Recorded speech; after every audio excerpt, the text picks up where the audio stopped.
everyone, I'm Sophie. Hi. My speech is about my grandmother. Since I was born, my grandmother came to my city and to take care of me and my mother. I grew up eating my grandmother's cooking, and she would take me out to play and dress me up and take care of me in every way. Because my grandmother's health was not very good, she could not use the air conditioner in for a long time, even in a hot summer. So, but at the time I was still a child, I didn't know what to do. I only knew that it was very hot and uncomfortable, so I was always in trouble. And my grandmother would find me while I slept until I fell asleep. As I grew up, the, as I grew up, the time I spent with my grandmother became less because I had to go to school and could only go back to my hometown to see my grandma during the holidays. So I would look forward to an early vacation.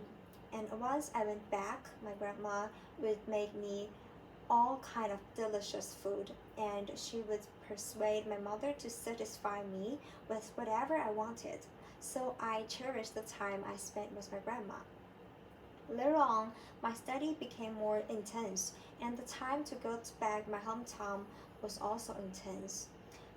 But my grandma's health was also getting worse, so I had to go to the hospital to be with her whenever I had time to go back. When I was born in hospital, grandma will often tell me story about her past. And she said that in her time, everyone lived in misery and poverty, and that she had to take care of her families as well as work, and that she had very little time to sleep every day. Sometimes, when her relatives were in trouble, she wouldn't hesitate to help them out. Even though she was living in poverty, she was still very optimistic about life and loved the world. When Grandma told me the stories, they touched me deeply, and I made a mental note of them. Later that winter, my grandma left me forever. It was very hard for me to accept, and it hit me so hard that I couldn't get over it for a long time.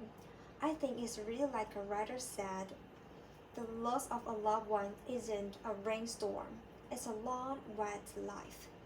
Thank my grandma for being in my life, and thank for Fitz for making us a family. Thank you for listening and watching.